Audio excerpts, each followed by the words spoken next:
Troisième et dernière partie de Politicien, votre rendez-vous politique dont le numéro de ce jour est consacré à l'Eswatini. Mes trois invités sont restés avec moi. Merci à vous. Monsieur Meunier, vous vouliez répondre par rapport à monsieur Mafimba qui ne semblait pas partager. Hein, oui, monsieur Mafimba. Votre analyse, même si son point de vue se comprend. Voilà, il parle de géostratégie, etc. Géostratégie. En fait, je voudrais dire à monsieur Mafimba que non. Il faut qu'il sache que la Chine n'a aucune influence en Afrique australe. Non, en Afrique australe peut-être, mais on parle justement de l'Eswatini. Oui. Il faut faire très attention. Il faut faire très attention parce que le courage de ce roi-là, c'est le seul roi, enfin le seul souverain africain ou président africain, etc., leader africain, qui reconnaît Taïwan. C'est vrai. Il faut le préciser. Qui octroie 2 millions de dollars annuellement à son royaume. Ça veut dire quelque chose. Mais mon argument est valable. Par rapport, mais non, absolument pas. Mais par rapport à la Chine. L'allié de Taïwan.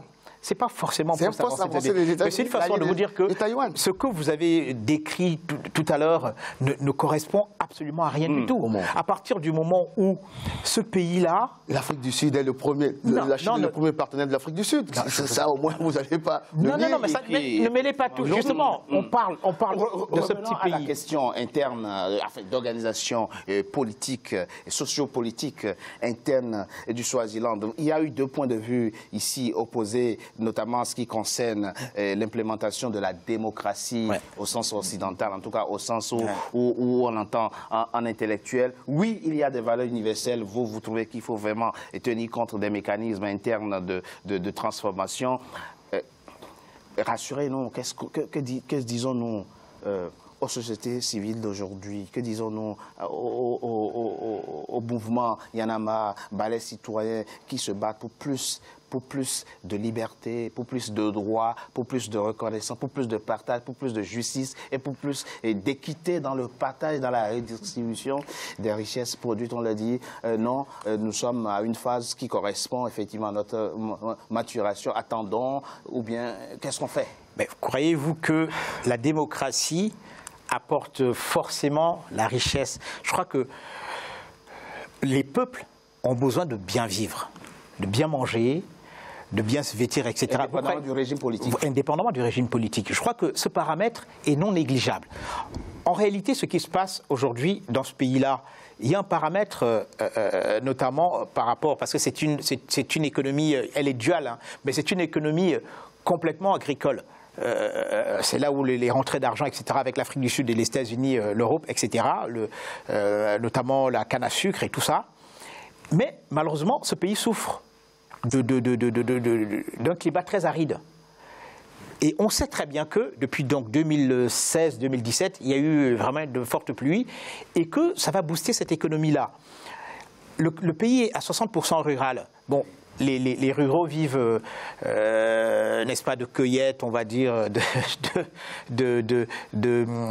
une économie vraiment très faible. Mais il faut reconnaître quand même que ce pays-là, malgré le fait que son sous-sol ne soit pas riche comme les autres, s'en sortira.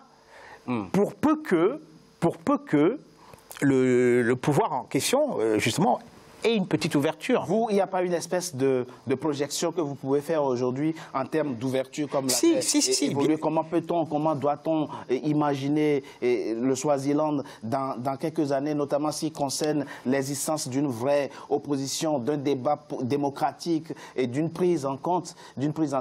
Mais je vais vous poser la question, Monsieur Oumaba, au regard de votre pays, le Sénégal, je sais, il y a aujourd'hui des mouvements de la société civile qui rejette en tout cas, qui dénonce une forme de vassalisation des institutions par le président de la République, notamment la justice, puisqu'on lui reproche, par exemple, de se servir de la justice pour éliminer des concurrents potentiels. Mais on ne parlera pas que de ça, il y a beaucoup d'autres domaines. Il n'y a pas que le Sénégal où sont vraiment actifs ces mouvements.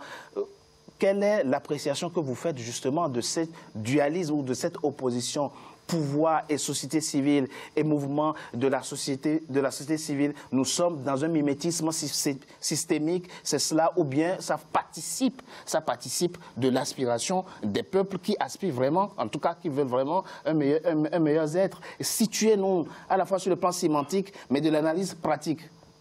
Oui, je vous remercie pour la question, elle est très pertinente, mais permettez-moi d'abord de corriger quelque chose d'historique et de géopolitique, parce que là, on est véritablement dans le cœur de nos domaines de compétences respectifs, et on ne peut pas laisser dire que le Sénégal serait intervenu en Guinée-Bissau parce que ce serait un État, une plaque tournante de la drogue. Ça, c'est pas recevable du tout de mon point de vue, pour deux raisons. La première, c'est que le Sénégal est un État plus ou moins souverain, indépendant, même si nous avons tous hérité du système franc, c'est-à-dire d'une souveraineté plus ou moins limitée. Donc s'il y a quelqu'un, une puissance qui devrait véritablement inciter le Sénégal à pouvoir aller dans un autre pays tiers, ce devrait être la France. Et ça n'a pas été la France, ça a été une décision souveraine du chef d'État sénégalais pour gérer une question stratégique, donc la rébellion Casamance. En tout cas, à chaque fois un soldat sénégalais est allé en Guinée-Bissau, ça a été sous l'égide de la CEDEAO. Sous l'égide du Sénégal d'abord, puis ensuite par un compromis de la CEDEAO pour permettre à la CEDEAO de prendre le relais, etc. Donc pour gérer la question casamançaise, puisque c'était la base arrière du mouvement du MFDC. Et donc, après avoir fermé cette parenthèse, donc clarifier ce point-là, et on peut revenir sur votre question.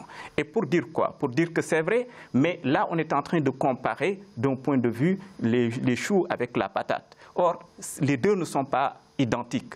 De mon point de vue, au Sénégal, nous sommes dans une république. Oui. En Swaziland ou en Eswatini, nous sommes dans une monarchie dite absolue. Oui. La première tension qu'il faudrait peut-être imaginer en termes d'évolution systémique, ce serait d'aller vers le système marocain ou bien aujourd'hui britannique, c'est-à-dire une monarchie constitutionnelle d'abord.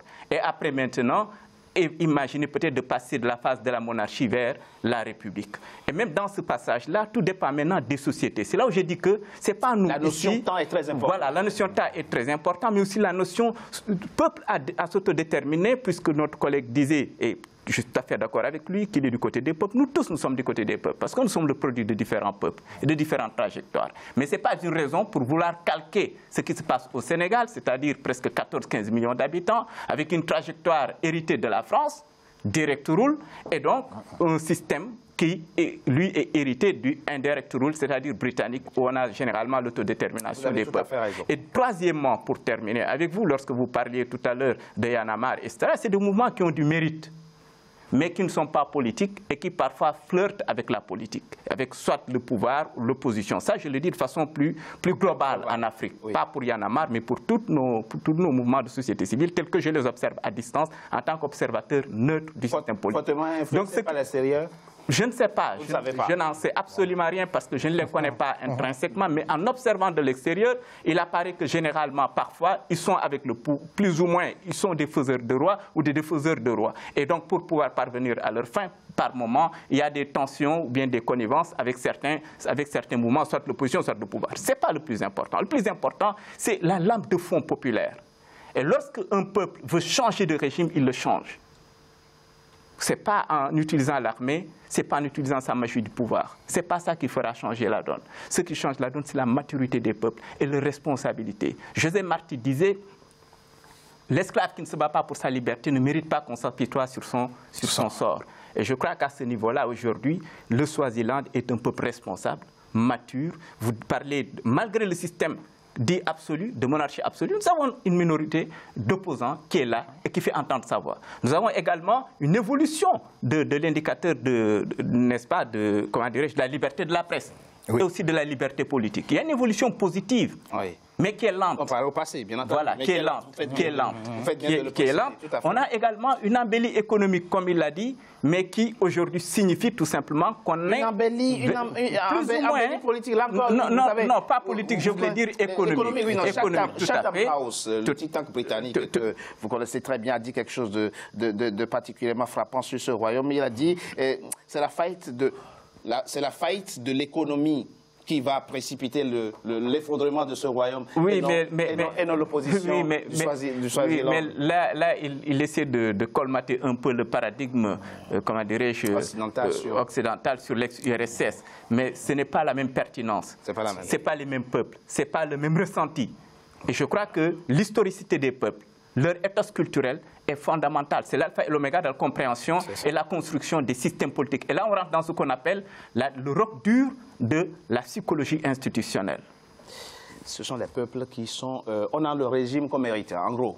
Ce sont les peuples, on l'a vu au Burkina Faso, quand les Burkinabés, à un moment donné, n'ont plus voulu de Blaise Compaoré. Voilà, ils se sont tous levés. On va dire la chose comme ça. Donc, effectivement, la responsabilité première revient du changement, revient au peuple, revient donc à ceux qui sont concernés. Il faut qu'on arrête de penser pour les autres, de rêver pour les autres. C'est en gros le message de vos contradicteurs qui, j'imagine, ne vous satisfait pas du tout, bien au contraire. Non, moi je suis un panafricaniste quasiment convaincu, convaincant.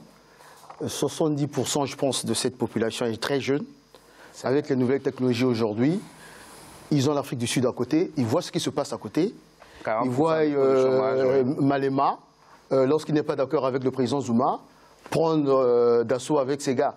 Non. La différence entre ce qui se passe en Afrique du Sud et là-bas, c'est qu'aujourd'hui, je crois que c'est la première fois, moi, je viens parler de Swaziland. Donc, il n'y a pas de relais pour ce peuple, je continue à l'affirmer, qui est pratiquement pris en otage. Ça, c'est la dernière fois. J'espère que c'est la première fois. La deuxième chose que je voudrais dire, il faut à la fois des relais et, bien entendu, des soutiens des peuples, d'autres peuples africains. Parce que j'estime que cette volonté, ce qu'avait appelé Thabo Mbeki qui avait parlé de la Renaissance africaine. Il avait parlé de l'éloge de la révolte au cours d'un article. Moi, je m'inscris dans cette logique. On ne va pas appeler à l'insurrection ici. Non, je n'appelle pas l'insurrection. Je dis tout simplement la révolte citoyenne pour que le peu qu'on doit accorder à un peuple soit accordé. Voilà ce que je voulais dire. Vous êtes informaticien, gestionnaire des systèmes informatiques. Merci. Merci à vous. On a entendu le propos du politologue sénégalais avec toute sa pertinence au Maba. Merci. Merci à vous. Alain-Jules Meunier, quelques secondes très rapidement. Ben, je suis surpris par son analyse. Surpris, bon, je suis la surprise, on l'aura compris, vous êtes tout à fait partagé et divisé en contradiction sur la question. En tout cas, merci à vous d'avoir accepté mon invitation. Merci et merci pour vos analyses très pertinentes. C'est la fin, mesdames et messieurs de Politicien, votre rendez-vous politique. Je vous remercie d'avoir été nombreux à suivre comme toujours. Restez fidèles au programme d'Africa 24. À très bientôt pour un nouveau numéro de Politicien. Merci à vous. Merci.